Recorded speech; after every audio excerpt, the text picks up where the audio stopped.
ዩቲዩብ መስራት የከበዳችሁ ወይም ደግሞ ዩቲዩብ መስራት ከበደን የምትሉ ሰዎች ግን ይህንን ሐሳብ ሞክራችሁታል? ይህንን ሐሳብ ለመስራት ምንም አይነት የኤዲቲንግ ክህሎት አያስፈልጋችሁ። ያለምንም የኤዲቲንግ ክህሎት ወይም ደግሞ ያለምንም ቪዲዮ የመስራት ችሎታ ይህንን ሐሳብ ብቻ ዩቲዩብ ላይ በመስራት በዩቲዩብ ተከፋይ መሆን እንደምትችሉ ታውቃላችሁ? አዎ፣ ምንም አይነት የተለየ ክህሎት አያስፈልጋችሁ። ስፔሻሊ ውጭ ሀገር፣ አረብ ሀገር ያላችሁ እንደዚህ አይነት ቪዲዮዎችን በመስራት ገንዘቦችን በዩቲዩብ ማግኘት ትችላላችሁ።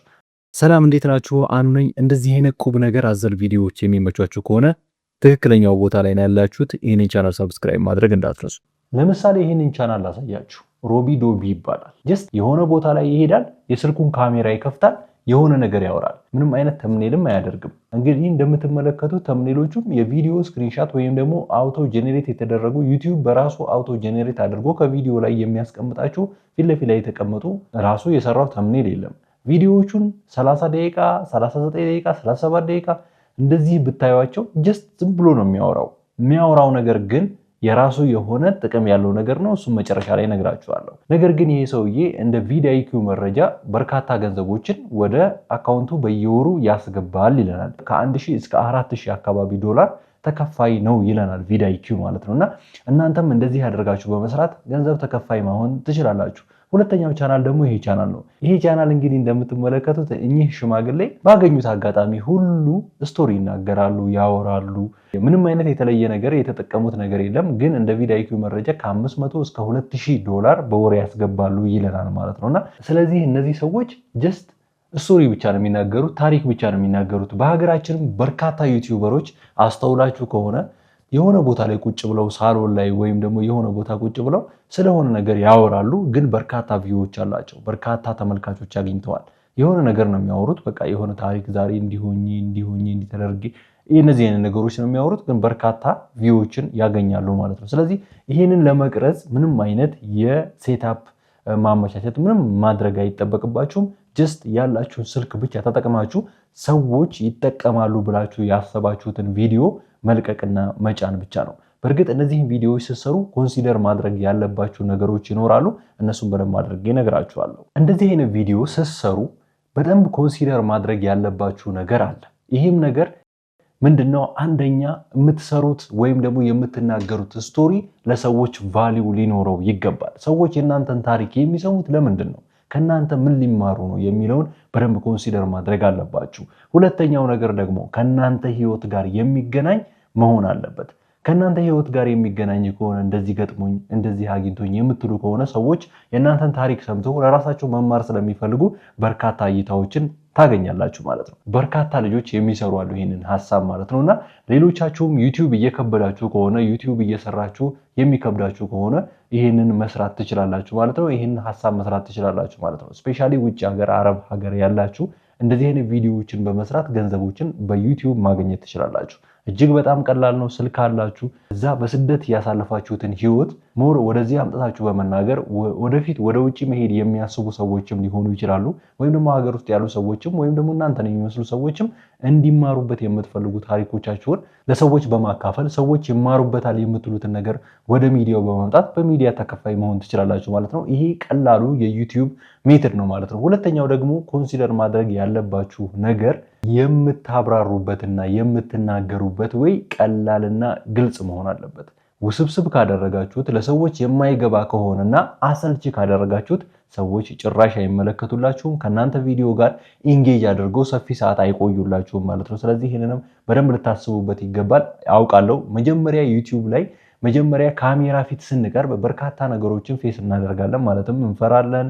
እንደዚሁም ሐሳባችንን በነፃነት መግለጽ አንችልም። ብዙ ነገሮች አሉና እነዚህ ነገሮች ግን ጀምራችሁ ወደ ውስጥ ስትገቡ የሚቀረፉ ነገሮች ናቸው እንጂ ከመጀመሪያው ጀምሮ ተቀርፈው የሚሄዱ ነገሮች አይደሉም። በርካታ ዩቲዩበሮችን የመጀመሪያ ቪዲዮዎቻቸውን ከፍታችሁ እጅግ በጣም አሳፋሪ የሆነ ቪዲዮ ነው ያላቸው። አነጋገራቸው ለእናንተ ሁላ እስከሚያሸማቅቃችሁ ማለት ነው። በጣም ይጨናነቃሉ፣ ለአብድ ፍቅ እስከሚያደርጋቸው ድረስ ማለት ነው። ስለዚህ እናንተም ወይም ደግሞ ሁሉም ሰው መጀመሪያ የሚጀምረው ቪዲዮ ፐርፌክት እንዲሆን አይጠበቅም ማለት ነው። ነገር ግን እያደር እያሳደገ ዴቨሎፕ እያደረገ ሲመጣ አሪፍ የሆነ አውትካም ያገኛል ማለት ነው። ሐሳቡንም በነፃነት የመግለጽ አቅም ይኖረዋል ማለት ነው። ካሜራ ፊትም ሲቀርብ ምንም አይነት የተለየ ነገር እንደሌለ ተረድቶ በደንብ አድርጎ ለሰዎች ሀሳቡን መግለጽ ይችላል ማለት ነው። ስለዚህ መጀመሪያ የሚሰሩት ቪዲዮ ፐርፌክት እንዲሆን አትጠብቁት ማለት ነው። የመጀመሪያ ቪዲዮዋችንን የሁላችንም እጅግ አሸማቃቂ ቪዲዮ እንደሆነ እናውቃለን። የኔን ቪዲዮ ብታዩት እጅግ በጣም ትገረማላችሁ። ይህን ያህል ቀላል ነው ስላችሁ ደግሞ በጣም ቀላል አድርጋችሁ እንዳታስቡት። ብዙ ዩቲዩብ ላይ የሚሰሩ ሰዎች እንደሚናገሩት እጅግ በጣም ቀላል አይደለም። ነገር ግን አልፊ ወይም ደግሞ አሰልቺ ቢሆንም እናንተ በደንብ አድርጋችሁ ከሰራችሁ እና ከለፋችሁ ዩቲዩብ የማይከፍልበት ምንም አይነት ምክንያት የለም። አልጎሪዝሙ የሚፈልጋቸው ነገሮች አሉ፣ እነዛን ብቻ መስጠት ነው የሚጠበቅባችሁ። ዩቲዩብ ላይ ተስፋ መቁረጥ እጅግ ዋጋ ያስከፍላል። መጀመሪያ ስትጀምሩ ይህንን የሚጀምረውን ነገር እቀጥለዋለሁ ወይስ አቋርጠዋለሁ፣ ምናልባት ነገሮች ባይመቻቹልኝ አቋርጠው ይሁን የሚል ጥርጣሬ ካላችሁ በጭራሽ ባትጀምሩት ይሻላል። በምንም አይነት ሁኔታ እቀጥለዋለሁ የሚል ቆራጥነት ከያዛችሁ ግን ዩቲዩብን ብትጀምሩትና ብትሰሩት በርካታ ትርፎችን ታገኙበታላችሁ። ታዲያ በእንደዚህ አይነት ቪዲዮ ምን አይነት ሀሳቦችን ብናነሳ ነው ስኬታማ የምንሆነው፣ ምን አይነት ሀሳቦችን ብናነሳ ነው ወደፊት ልንሄድ የምንችለው የሚለውን ነገር ልንገራችሁ። አንደኛና ዋነኛው ኤክስፒሪየንሳችሁን ማጋራት። እኔ እንደዚህ አይነት ኤክስፒሪየንስ አለኝ፣ እናንተ ደግሞ እንደዚህ ያደርጋችሁ በዚህ መልኩ ብትሄዱ ጥሩ ነገር ታገኛላችሁ፣ እኔ የገጠመኝ ነገር ይሄ ነው ብላችሁ በደንብ አድርጋችሁ አብራርታችሁ መናገር። ሁለተኛ ስቶሪዎችን መናገር፣ ታሪኮችን፣ የገጠሟችሁ ታሪኮች መናገር። በህይወታችሁ ላይ ያጋጠሟችሁ ታሪኮች ሰዎች ሊማሩባቸው ይችላሉ ብላችሁ የምታስቧቸውን ታሪኮች ግዴታ ፖድካስት ላይ ሄዳችሁ አይደለም ማቅረብ ያለባችሁ። ዩቲዩብ ላይ ባላችሁ በየትኛውም አጋጣሚ እነዛን ታሪኮች ፊት ለፊት መታችሁ ለህዝቡ ብትናገሩ ህዝቡ ይማርባችኋል ብላችሁ ካሰባችሁ በርካታ ሰዎች ሊማርበት ይችላል። ስለዚህ ያንን ታሪክ ወደ ሰዎች አምጥታችሁ በመናገር። ሶስተኛውና ዋነኛው ነገር ደግሞ ትምህርታዊ ነገር ማለትም እናንተ የተማራችሁትን ነገር ለሰዎች እንዲማሩ መናገር ማለት ነው። እኔ እነዚህ ነገሮችን ተምሬ ከዚህ ስህተት ተምሬ ይህን ነገር አትርፌያለሁ፣ እናንተም ከዚህ ተምራችሁ ይህን ነገር አትርፉ ብላችሁ ሰዎችን የተማራችሁትን ነገር ማካፈል ማለት ነው። ይሄ በጣም በርካታ ሰዎች እየሰሩበት ያለውና ብዙ ትርፎች እያገኙበት ያለው ነገር ግን እጅግ በጣም ዩቲዩብ ላይ ከሚሰሩ ኮንቴንቶች ሁሉ በጣም ቀላሉ ነው። እንደዚህ አይነትን ሐሳብ ሰንቃችሁ ቪዲዮዎችን ለመስራት አስባችሁ ቻናል ከፍታችሁ ስትንቀሳቀሱ እንደ ጀማሪ እነዚህን 3 ነገሮች ማስተዋል ይኖርባችኋል። አንደኛ ኒች በጭራሽ አትምረጡ። ማለትም በዚህ ኒች ብቻ ነው ተገድቤ የምሰራው በጭራሽ እንዳትሉ።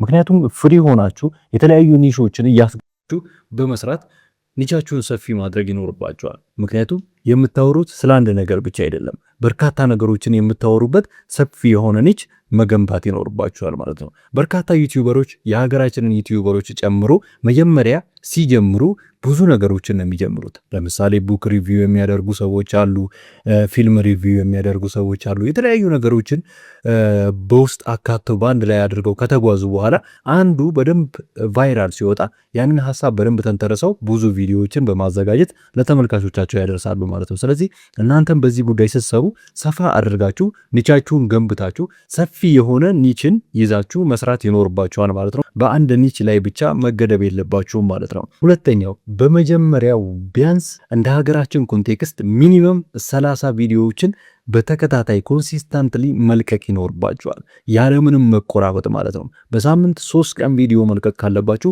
በሳምንት 3 ቀን እየለቀቃችሁ ቢያንስ 30 ቪዲዮዎችን ሳይቋረጥ መልቀቅ ይኖርባችኋል ማለት ነው። ከዛ ውጪ ግን በመሃል እየዘለላችሁ ወይም ደግሞ በመሃል እየተዋችሁት የምትመጡ ከሆነ ደግሞ ብዙ ተስፋ አስቆራጭ የሆኑ ነገሮች ሊገጥሟችሁ ይችላሉ ማለት ነው። ሶስተኛውና ዋነኛው ነገር ምንም አይነት ቪው ቢቀንስ ቆራጥ ሆናችሁ እስከጀመራችሁ ድረስ ቪዲዮ መልቀቃችሁን አለማቆም። እንደዚህ አይነት ቁም ነገሮች የሚመቻችሁ ከሆነ ይህንን ቻናል ሰብስክራይብ ማድረግ እንዳትረሱ። ቀጣይ በሌላ ቪዲዮ እንመጣለን። እስከዚያው ድረስ ሰላም።